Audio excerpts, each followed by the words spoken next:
Hi everybody, sorry to uh, kept you waiting for a couple of minutes more than usual. As you imagine, tomorrow is the big day. Tomorrow, Household will be back on Kickstarter with its 5e conversion adventures in the household. So there's a lot of stuff to do. And as some of you may know, Simone's computer uh, just couldn't Just take gave it up anymore. a couple So of days ago. So it was a very busy couple of days to try and get everything back online to be ready for tomorrow. So, first of all, as always, thank you for being here. So, how Raul, how Grelo, and Katerina, and Irisen, and thank you, all of you who are watching this video live or at a later date. Today we are going to talk a little bit about the household professions and animal companion and beasts. And it might be a little weird that we decided to put together, beasts, animals, and professions. But in household it actually makes perfect sense because there is a lot of animals involved with the professions, with basically your classes, your character classes, whether you are, you know, they are friendly animals or they're trying to kill you. But there's plenty for everyone. Um, so let's start by taking a look at the profession. So in household, there are 6 professions you can choose from, and they each come with 6 different vocations. And adventures in the household, it's pretty much the same. Yes. So there are no classes, no, not your your average D&D classes, but there are instead 6 professions. And at level 3 in Adventures in the Household, you can choose your vocation among the 6 offered by your professions. And basically, both in Household and Adventures in the Household, profession will give you access to a number of feats, and they will also give you access to one-of-a-kind moves, which are special, abilities that you can activate once per session, and then you can reactivate spending an ace, which is your main resources in household, kind of like the inspiration in Adventures in the Household. Um, so, of course, very important choice for your character. What is going to be their profession? Um, as I was saying, there are 6 professions in Adventures in the Household. They are the soldier, the scholar, the hunter, the criminal, the duelist, and the animal handler. And I'm Yes. particularly happy that I was able to name them all, because usually they are like the 7 dwarfs, that there's always Yes. But always one one missing. missing. Um, but yeah, let's take a look at the first one, soldiers. So in about household and adventures in the household, you will find that for each profession there is a full page art that depicts basically 4 different litlings from 4 different little folks as their profession. So basically, when we talk about soldier, as you can see on my right, we have 4 different soldier. Gemma Reed, she's a soldier Bogart, and then Ira Poole, she's another kind of soldier, and it's a sprite and a Undine sprite. And then we have a fairy soldier, Dmitry Sokov, and last but not least, a Slua soldier, Tubo. Thank Um, you. so these are also the images you are going to see in this live stream are also the 24 character that you will find as miniature in our Yes. upcoming campaign. So let me see if I have some near. I can show you the miniature. They are extremely pretty, but of course you won't be able to see anything because the webcam. We have not the correct tools to show miniatures Yeah. doing a live stream. They will not, be on focus.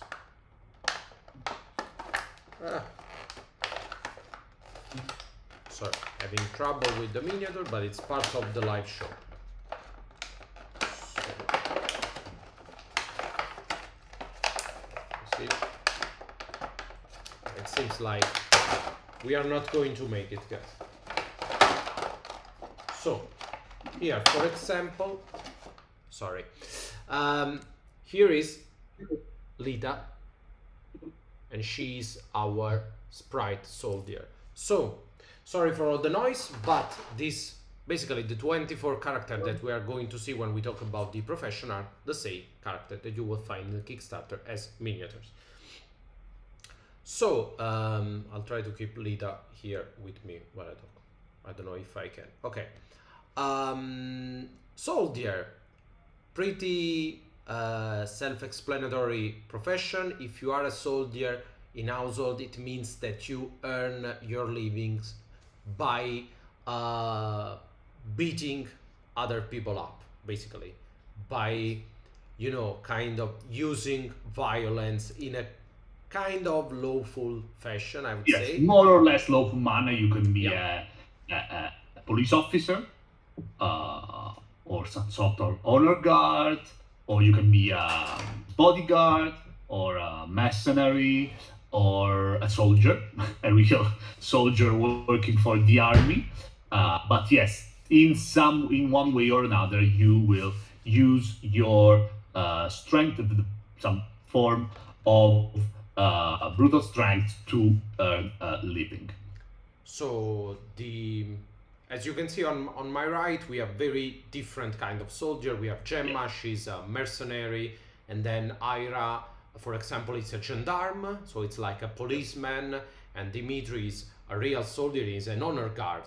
So basically he's like of he stands, he's very nice looking, handsome fellow, and he stands alongside the monuments and important sites in the capital of the realm and gives like direction to passengers and such. Or Tubo, for example, is a bodyguard that works together with Lita.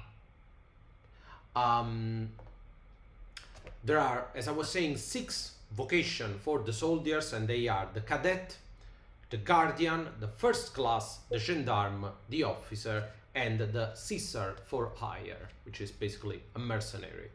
So yes, choose a soldier as your favorite profession if you want to be kind of the tank of the group, if you want to deal a lot of damage, and if you want to be useful in any kind of combat scene, both against other littling or against beasts. Because then we are going to have different classes, you know, different professions that are specified against certain types of enemies. Thank you, Christopher. Yes, we tried we are trying to keep the original profession of household as close as possible, also in this 5e conversion to what they were like in the original book. So that were all the soldiers. Moving up to the scholars. Now, scholars are probably the broader, you know, profession there is in household, because there is many kind of different scholar that you can play inside the house. Now, we have to take in consideration that household takes place just after a big war, and now the house it's in some kind of renaissance. We are in this kind of revolutionary era where people can, you know, go across borders and meet each other, and there's the first focus on studying, also studying different folks, different cultures, and to share knowledge, you know, and it's a perfect time for scholars, for discoveries, for academic improvement. So, for example, here in the picture, you can see Aidan McKenna, which is a detective, and it's kind of a revolutionary kind of scholar in the house, because that's the first time that the house is seeing their you know, forensic modern detectives, so kind of Sherlock Holmes or Ichabod Crane.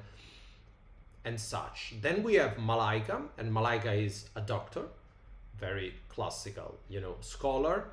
And then moving up, Gwen Summers, and she's a librarian and also a researcher. And on the right, Pierre de la Croyance, which is a diplomat, an ambassador, but also a tutor, for the children of noblemen from all around the realm. Again, there are 6 vocations for the scholars as well, and they are the artist, the diplomat, the researcher, the doctor, the detective, and the scientist. One of the cool things about the scholar, and this is something that we also tried to keep in Adventures in the Household, is that they are not very good at fighting. Of course, they excel in speaking and knowing stuff, basically, but they are kind of, I would say, kind of the bard of the group, because they have a lot. They know how to help, to aid, and support the other characters in many ways, depending on the type. Vocation is very important for a profession like the scholar, because it can give them some unique features to help the others in unique ways. And just to give you a few examples, for example, in Adventures in the Household, a doctor is the only one who can make a kind of medicine that will recover some of the hit points. So in a game without any kind of potions or magic effects, this is extremely important. Or for example, a scientist can create gadgets, and gadgets have their own section in both Household and Adventures in the Household, and they are basically these one-time use special items that can do all sorts of amazing stuff. My favorite gadget, thank you for asking, is the battle spinning top, which is basically a giant, for them, spinning top that they can use, to fight adversary.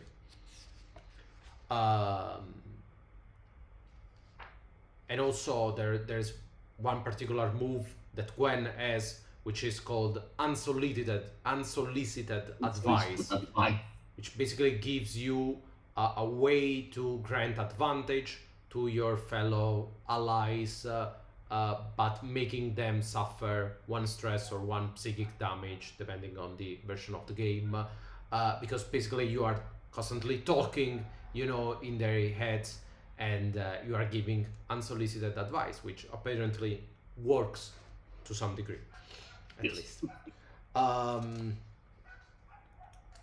Moving on. Fun favorite profession, I must say. I think they always that was mostly it, Christopher. I was thinking about Tyrion Lannister as well when I was saying. Sorry, fun favorite. We had a lot of contests in Italy about what's your favorite profession, and I think they always came on top.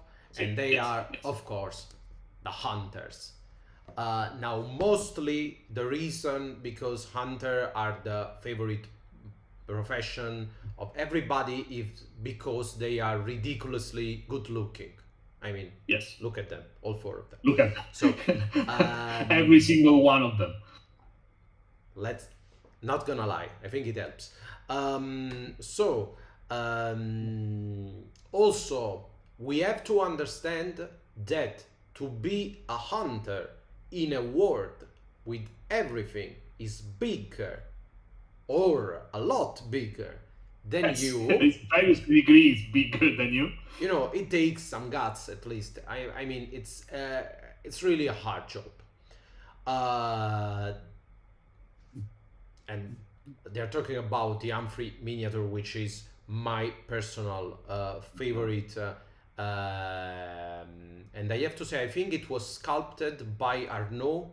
I don't remember the surname, sorry, but Arnaud is the or one of the lead 3D sculptors in Simon, and during the campaign he made a post about Humphrey, saying it was one of the most inspired design that they had to make, and we're particularly happy about that, and we think they did a great job with Humphrey's miniature, especially.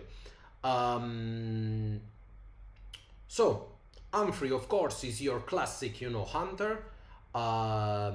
Is the one who roams through the wilds of the house to catch small spiders and insects. Two fun facts about hunters. First of all, as you can see, they have this. I have a replica here, and I'm very proud of it.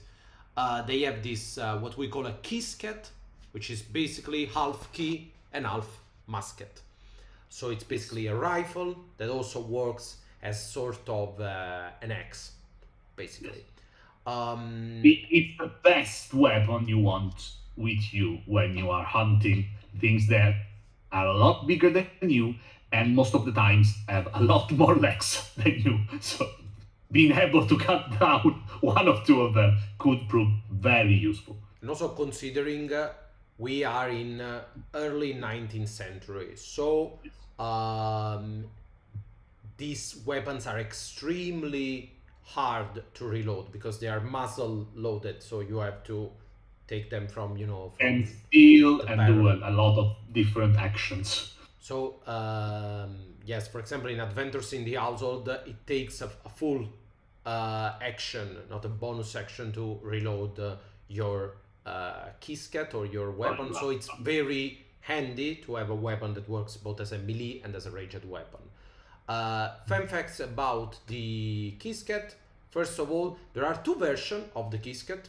One is the heavy kisket that Humphrey is holding. One is the so-called long kisket.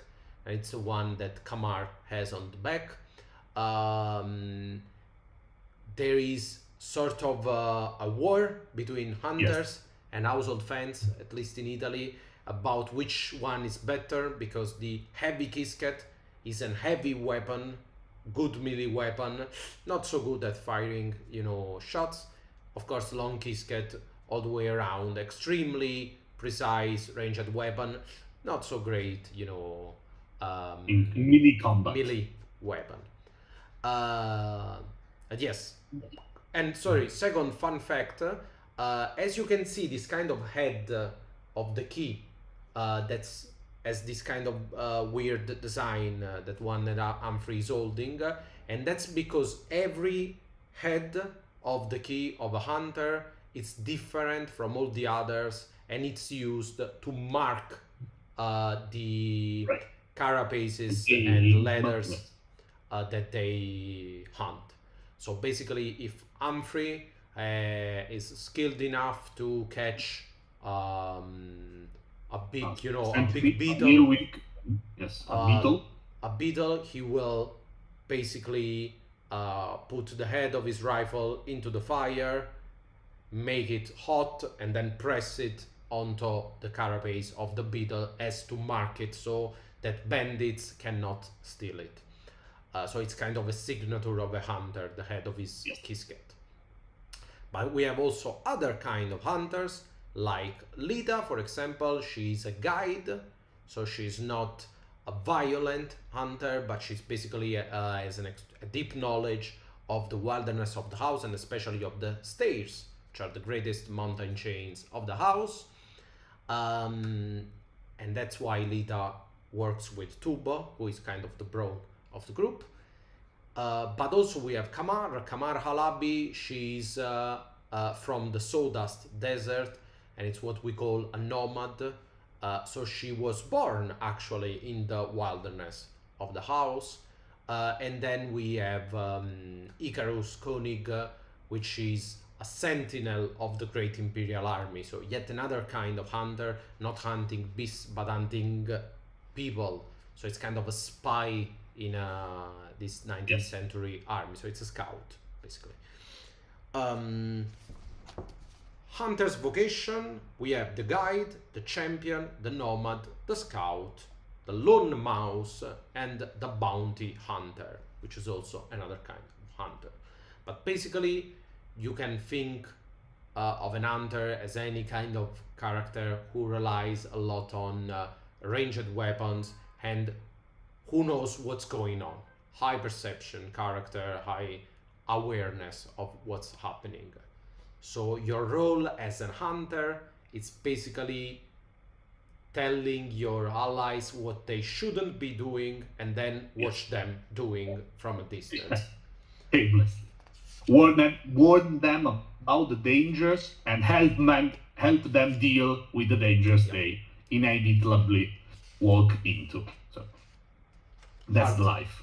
That's a hard That's one. Humphrey's life throughout all such small matters. Basically, in each and every adventure, Humphrey's just doing all over the same things, That's trying for his you. best to keep his friend out of harm's way and failing. That's basically all he does. Moving on, criminals. I think that criminals, as scholars, criminals of Household and Adventures in the Household kind of embody the whole spirit of the game. Because as you can see, criminals are not your rogues, your kind of backstabbing, characters, but there's actually there's a whole range, of different criminals. And sorry, just to answer to the chat, Astigar is saying, as far as I understand, hunters are like 5e rangers, but better. And it takes very little, pun intended, to be better than rangers, because they always, nerfed. I am so angry for what they do to rangers. But yes, basically that's very similar concept, of course, as rangers. While talking about criminals, they are extremely, different concept from your rogue, because criminals in Household, of course, they rely on their stealth a lot, but there's also different kind of let's say that what criminals have in common is that they earn that living by not following the rules or the law, but they can be criminal in a various of different ways. So you have your stealthy criminals, or your cheater, or a huge variety of ways to trick other littlings into doing what you think is best for you. That's basically what they do. We have here the criminal vocation: courtesan, cheater, thief, professional, snitch, and thug. So as you can see, there's a lot of variety, and on the left and on the right there is Sienna Blackwell, she's a boggart, and Slua Micah Doyle, and they are the roguest kind of criminals in Household. So Sienna, basically, she's a thief, so she has a lot of sleight of hands, lock-picking skills, all the package. And she's also a very skilled liar. Yes. And then we have Micah. Micah is like a big very guy. Tall, little, very strong criminal, and is basically a thug for hire, you must say, some sort of hitman. So it's a very strength-based, intimidating type of criminals. And on the other end, we have on the bottom side Gunther Lichtmann, and Gunther, he's a cheater, so it's kind of a criminal that relies on his charisma, that relies on his society skill. So he will most likely try to cheat you, try to lie, or try to kind of go on your talk their way out of dangerous situation, let's say. While on the other end, for example, how Jocelyn Bonner, she's a courtesan. So basically, she works as a prostitute, in her case, in the realm where prostitution is still legal, and in fact,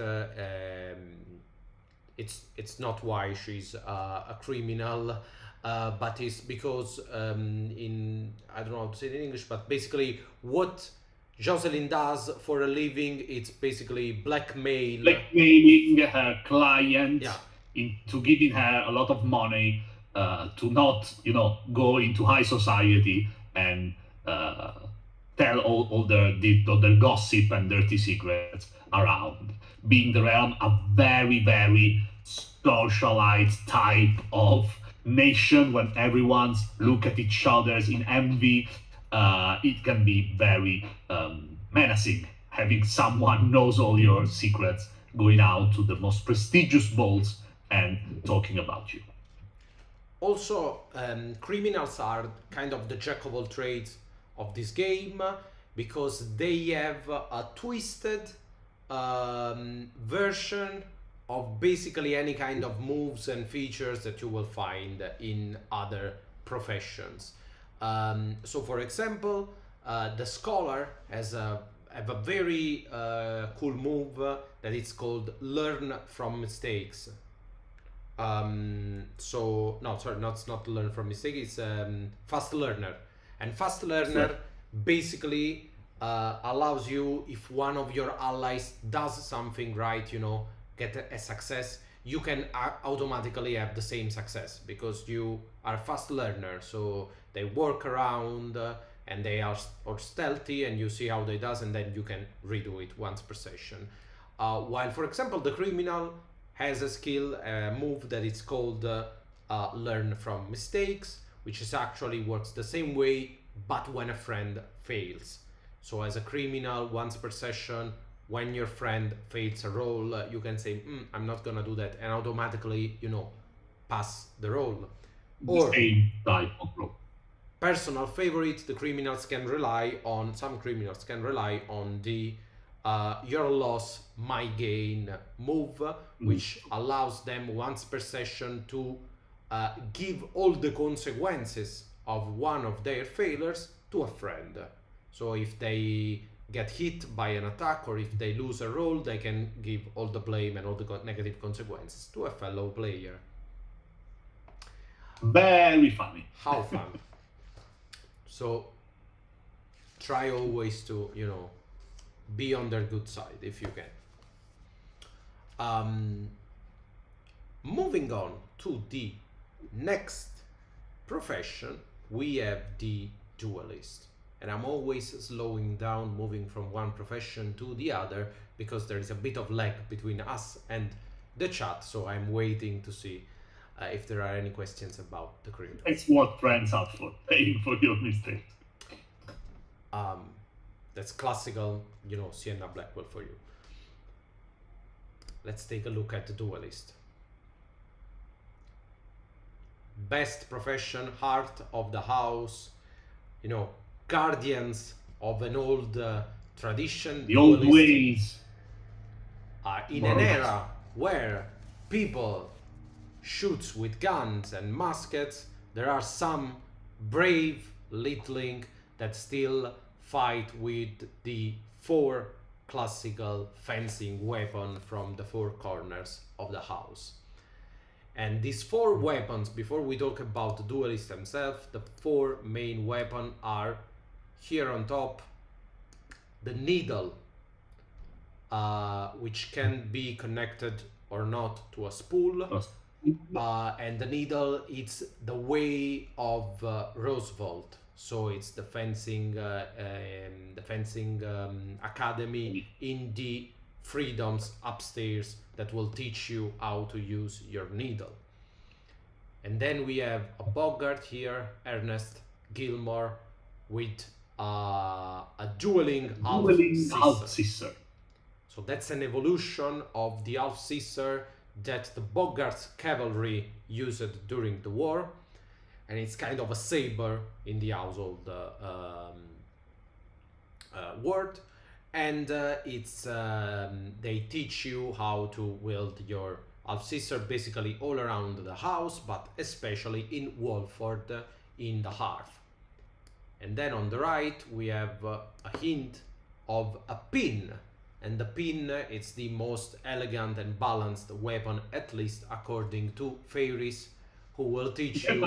Mainly in users in the house. So feel free to believe them or not, but they say that the most skilled duelist in all the house is the Duke of Feriev, Alexei Pukevich, and Pukevich has learned the way of the pin at the fencing academy of Feriev near the Great Window.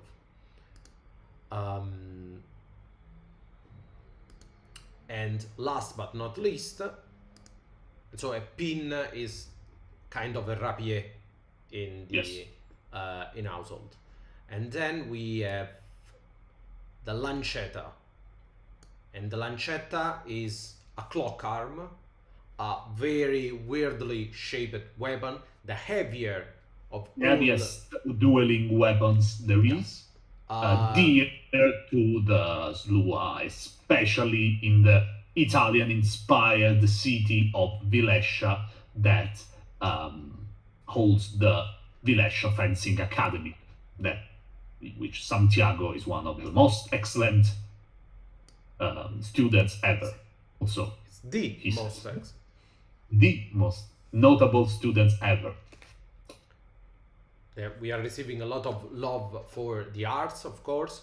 Always a fun fact, these arts were the first pieces of art made for household, and they've constantly been upgraded. So the one you are seeing right now, they are the third version of this art, because they were originally done for the first edition of household in 2019, then redone for the reprint of 2020. Not redone, but a little bit, retouched, and then taken to their full potential, at least for now, here in this edition that you can see right now.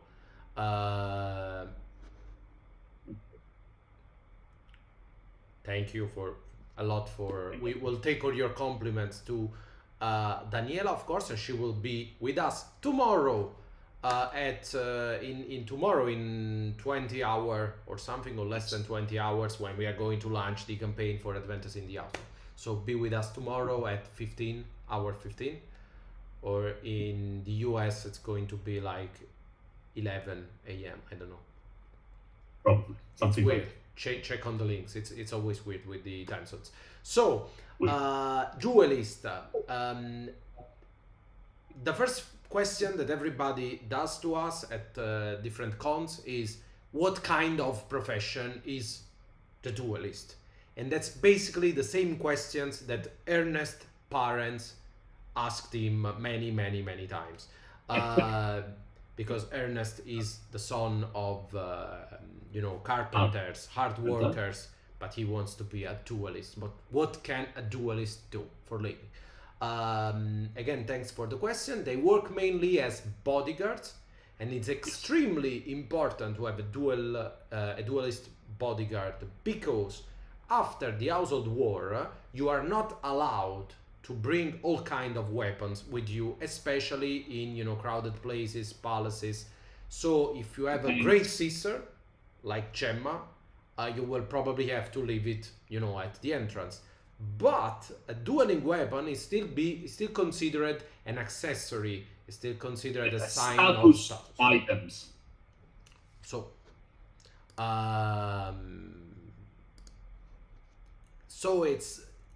you cannot really ask a duelist to leave their weapon. So they're more like of ceremonial weapons. So it's good to have a duelist, honor guard or bodyguard. But also they work, of course, as mercenary. They work as adventurers, like Santiago, basically roaming for the house in search of their fortune, or as Julia, who sold the rights of their life into the next best-selling novels. It's possible. Thank you for the compliment, Christopher, in chat. Really appreciate it. And there are duelists like our Yulia Dragomirov, which are basically officers of certain armies of the house. So it's a different kind of soldier, but still a soldier. Mainly a soldier that will rely more on flair and authority and on presence than Brown. Duelist vocations are the libertine, the hero, the virtuoso, the captain, the swashbuckler, and the rebel, which is another good profession for the duelist, the rebel.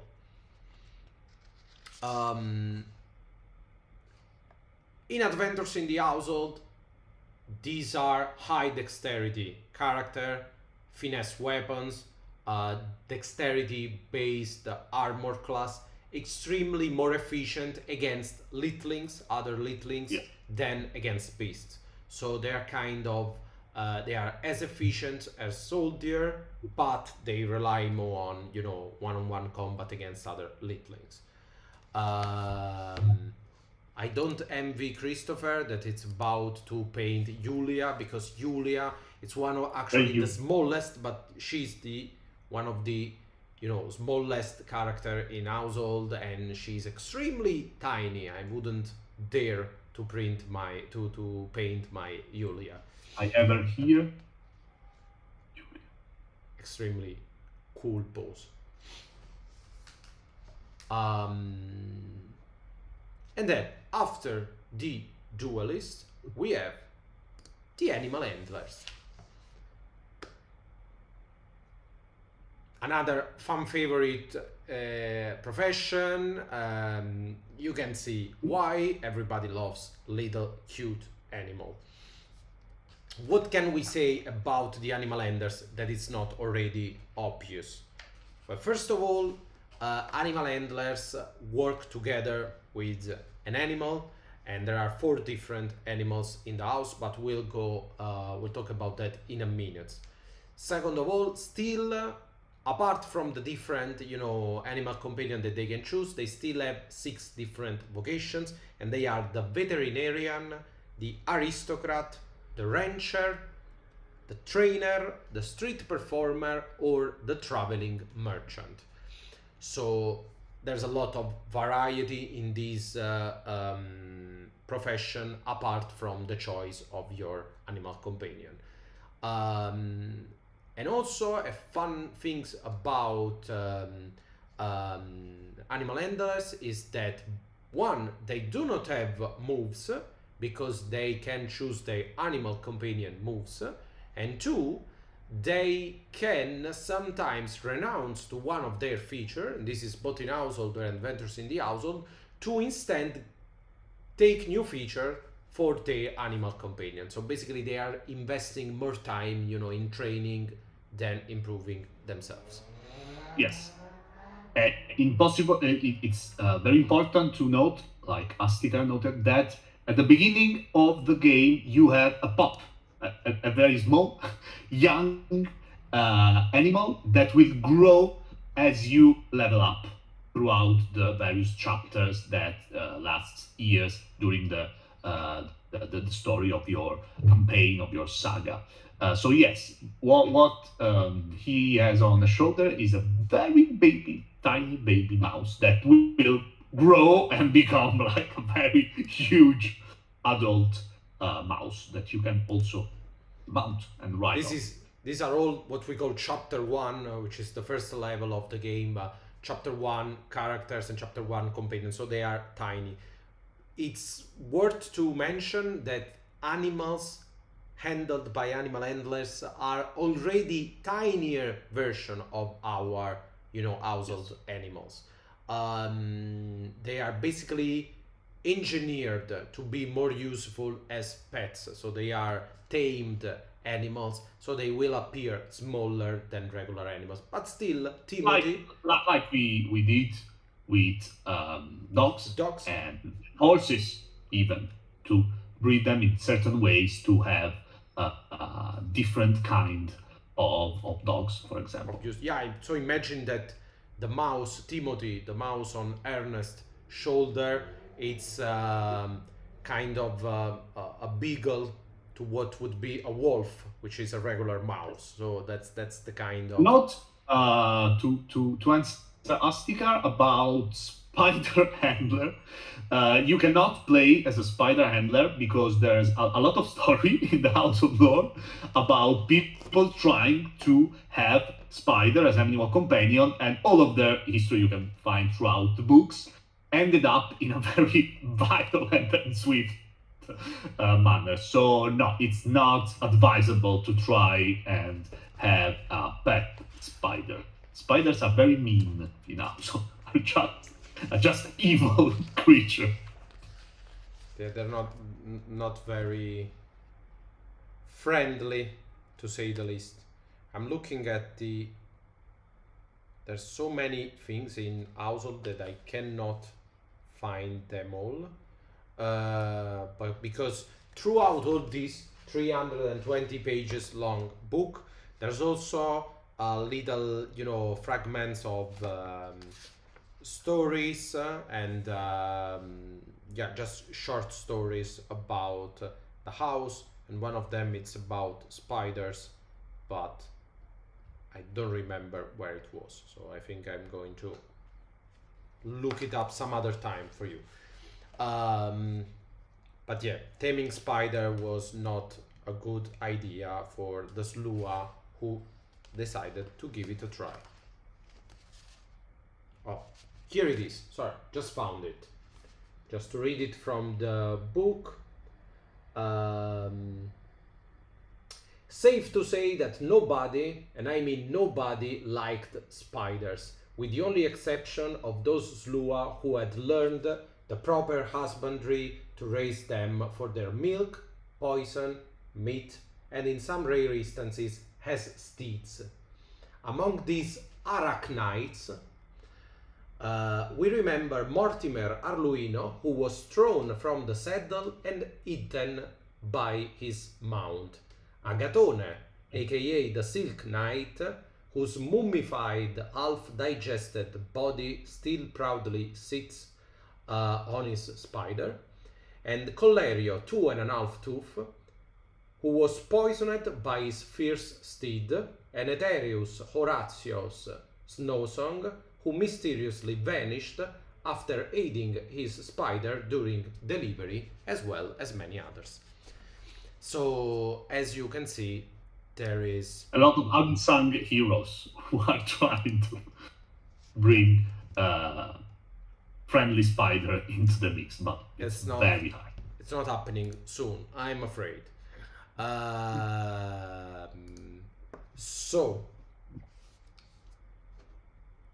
But coming back to friendly animals, let's take a look at them. As someone was pointing out, these are always a huge selling, point for the most. First and most important selling point, at least for the first edition here in Italy, was the bumblebee. The fact that you can have an animal companion bumblebee that is so cute. We discovered that it's like the dream of a lot of the people. Our dream as well, to have this like fluffy, adorable bumblebee sitting on your shoulder, on your arms. Yeah,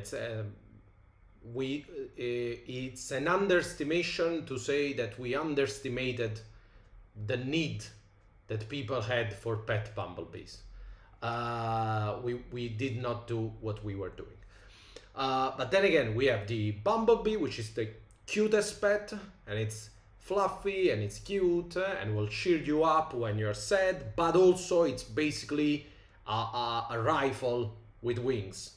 So it's the most effective long-range weapon inside the house. And by the way, there's a whole legion of black hornet bumblebees. They call them the Black Legion, and they are part of the Slua army, so you don't want to mess with them. Then we have the gecko, which is tiny armor. The Black Legion, they are so cute. So cute. I don't have a picture here, but so inside the guy, I don't people will. They are not so cute, because they're basically angry wasps. Yes. Then there is the gecko, and the geckos are basically half cats, half monkeys. So it's the worst of both worlds.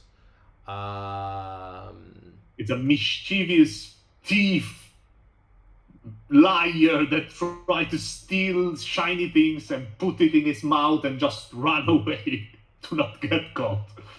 So it's a thief, it's adorable. Extremely smart, extremely stealthy, kind of not furry, but cold-blooded friend, probably. I think it's cold-blooded, okay, I don't know. Yeah.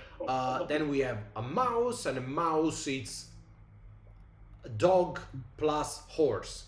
So it's the best of the two words. Coming from a cat person myself, but you gotta give their due. So as you can see, this is, as we were saying, this is a baby mouse, chapter 1 mouse, and in chapter 2 it will grow and become from small to medium size, and then you can take a special feature that will make your mouse even bigger and make it count as a mount, so you can ride your mouse when it's big enough. Last but not least, the beetle, which is the sturdiest, strongest. It's your attack pet. It's basically part guard dog and part rhinoceros. So yes, exactly. Again, angry rhinoceros. This is a small one, but they get bigger, and you can also use them as mounts as well. So these are the 4 pet that you will find in Household and Adventures in the Household. But enough of these, cute pets. Let's go to the kind of monsters of Adventures in the Household, the wild beasts that roams in the wildest parts of the house. I'll just show you a couple because there's many of them throughout the books. Starting from the smallest one, I'm sorry, I should have warned you. I will warn you now, and please forgive me for showing you this abruptly. If you have any kind of problem, with insects and spiders, I'm going to show you a couple of nasty little creatures, nastier than these roaches. So please, be advised. If you don't want to watch, you can just switch to audio, and I'll tell you when we are done. And sorry for throwing roaches at you. It's extremely hard to manage the live stream while talking. So roaches, smallest animal, probably the only one that's smaller than you. They come in packs, and they are like big dogs. They're like wolves in Adventures in the Household, and they can rely on a very special feature that's called they keep coming. I think that's the name. Basically, when you defeat them, there's a chance, you roll a dice, there's a chance that they keep coming back and coming back, and there's more of them, and they are virtually endless. So that's that. Nasty creatures. After the after the roaches, there are several smaller insects like the wasps, which come usually in groups, in kind of swarms. Extremely difficult, to catch because they're flying. And then there's also earwigs, which are extremely nasty creature with this kind of scissor-like tails. Tail, very a little bit taller than a medium littling, so not to mess with. And then we have the long anticipated spiders, and I'm going to show you the spiders right now. The spider, this is what we call a large spider. There are many large spiders in the house. The most famous are, of course, the tarantula and the wolf spider that you can see in this picture with this brave soldier of the heart fighting against it. Now, spiders, they come in all shapes and sizes. These are large spiders, are extremely nasty. There are also smaller ones, but they are all bigger than you, fear not. Yes.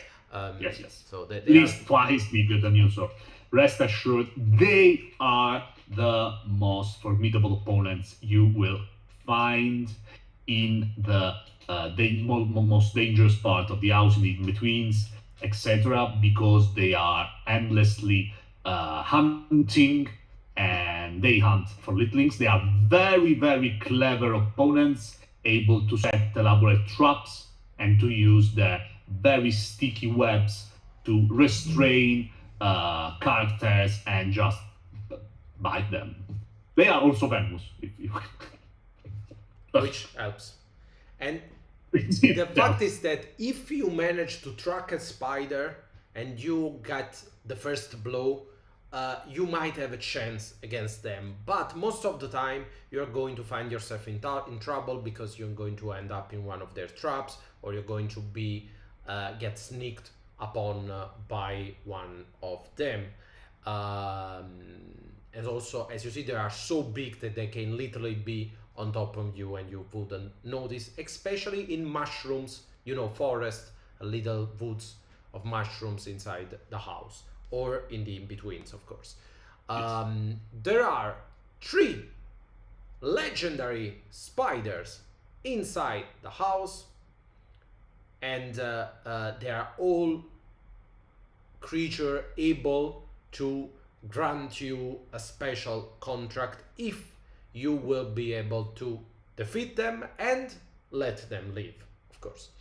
And these 3 creatures are, in random order, the golden orb weaver spider, which is called Mammon, and Mammon is a giant spider. It's a species of spider who can actually do this kind of web that's made of gold, that's golden. Yes. And it's extremely gold-like web, extremely sturdy.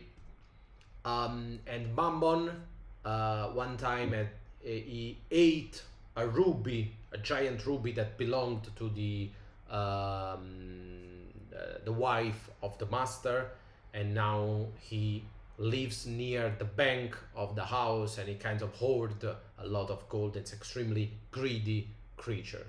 And then there is what they call the monster of the mist, which is kind of gladiator spider. We called it in Italy, at least. I don't know if that's the English name. The gladiator spider. Web-casting spider. Web-casting spider. Because they are able to make a net of spider web. Net-casting spider, yes. Net-casting spider. So they can, grab you inside this kind of net, like a gladiator. Yes, like a gladiator net would do. And the monster of the mist lives inside the Yule forest, so inside the fallen Christmas tree in the living room. And last but not least, probably the most feared, creatures in all the house is Xerxes, the sunset devil, which is a giant huntsman spider. Even for huntsman spider standards, huntsman spiders like this one are the biggest spider you will have the chance to encounter during household or adventures in the household. There are legends about even bigger spiders, but not for you. Yeah. At least not now. So even for the biggest types of spiders, Xerxes is an enormous spider, and it guards the sunset, the huge furnace that endlessly burns in the basement. The huntsman spider is always, it's a quest on its own. It's going to take a session just to try and bring him down. And then we have the I would say the other pillar of the household's monster, which is the centipedes. And the centipedes are in a certain way I think they are less stealthy than spiders, but they are potentially stronger because they are basically huge worms. They are tremors that will hunt you down through the in-between. Poisonous as well. Many legs or arms, I don't know, or fangs, and they have I think that. Yeah. And Appendix. they come in all shapes and size. No, in all sizes, but one shape. Yes. Long stuff Very with long. a lot of A very long shape. Yeah, that's the shape.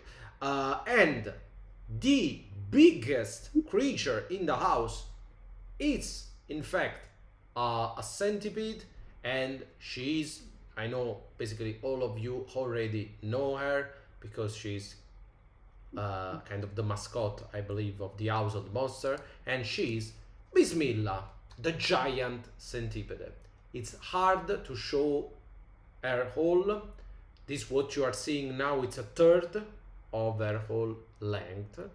Let me see if I can show you the whole picture.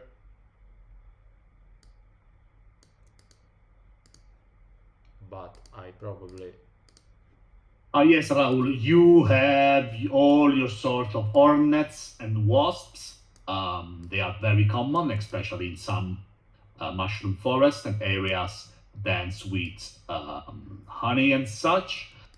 But spiders are very, very more evil and firstly are the enemies of the littling. Yeah, there are wasps. There are also the more powerful cousins, as we say, the hornets, which are Hornets. You extremely... have hornets, you have lizards, you have beetles, rats, you have rats, you have all sorts of critters that lives inside a huge abandoned house. And yes, the giant centipede Bismillah, she was the pet. And that's the reason why you shouldn't have different pet apart from the 4 that we're giving you. She was the pet of a nobleman, famous Viscount Oleg Protopopolov, and Protopopolov had to feed her with, you know, honey and sugar and all that stuff, and she became bigger and bigger and bigger and bigger until she escaped, and now she's somewhere in the in-between of the realms. So beware of Bismillah, the giant centipede. And as you can see, she has a little bow on her head. That was the gift from Oleg Protopopolov. So I think we have talked more than enough, well past an hour.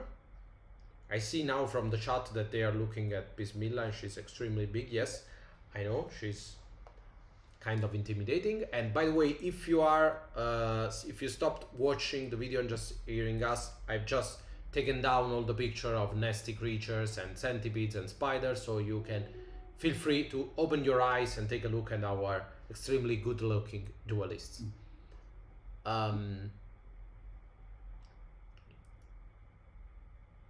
So yes, that's Bismillah. It's the biggest creature that you will find. I know there are pictures in household of the swan or other outside creatures, but they are for another time. You won't be able, you are not at a level in which you can compete with a swan that, as I have to remember, was merely, you know, bothered enough to fly away by the whole army of the whole house. So the whole naval army with cannons, you know, with all sorts of weapons on them. Raul is asking if in the household system, the original household system, characters are strong as in Outgunned, or if they are more, you know, weaker. I have to say both in a certain way, because they start extremely less powerful than your Outgunned character, and then they become pretty much the same at the end of the game. Because they have more growth, of course, because the Sagan household lasts 5 years in game, so there are many ways for them to grow, not just as character, but also grow stronger in game terms. So at the end of their journey, they are more or less as strong as standard Outgunned characters. Of course, they are against spiders like 10 times their size. So the thing that happens are a little bit different. But yes, in the end, of course, you are on the heroic side of things. I think not generally, epic, but yeah, generally they struggle a little bit more because even when they get more powerful, their enemy also get extremely more powerful. So I would say that playing outgunned, any boss is doable if you have a good party and you know how to play. In Household, you need the right party to defeat something like the Huntsman Spider. It's not for everyone. It's not something that's for granted. You gotta be prepared. You gotta have the first strike. And if you are taken aback from a giant centipede or even Bismillah, you're probably going to have to flee because yes, most of the times. Again, you are here, they are here, so that's the main point of the game. As I was saying, I think we've talked enough, but we have one last surprise for you guys, because today we want to show you the trailer for Adventures in the Household. So we have a little video, a little short than a minute, with an amazing voiceover from a new friend of ours. So we want to, as you know, we are very fond of our, voiceover artists. This one is Joe, and it's different from, Chuck that you may know from Outgun, or Emily from, Elizabeth from Memento Mori. Yes. So without further ado, I will leave you just 1 minute with the video, and then we'll salute you, and we'll see you tomorrow. So thank you guys for watching us. Leave you with the video, and we'll see in 20 hours, 18 hours. Exactly 20 hours from now. We are going to be live on Facebook, because in 21 hours from now, tomorrow, we will March the push 20th, the huge green button. live button for Adventures in the Household. So thank you guys for being here, and we'll probably make other videos about Household, since it seems that you appreciate it during the crowdfunding campaign. And also let us know what you would like for us to cover about the game. Bye guys, see you tomorrow. Thank you. Welcome to the household. Inside these walls, a hidden world awaits, a world of mysteries and marvels, of elegant balls and court intrigues, a world full of great dangers and even greater adventures. Embark on an amazing journey through vast rooms and hallways. Harness the power of contracts. You may be just a small little, but you still have a chance to make history.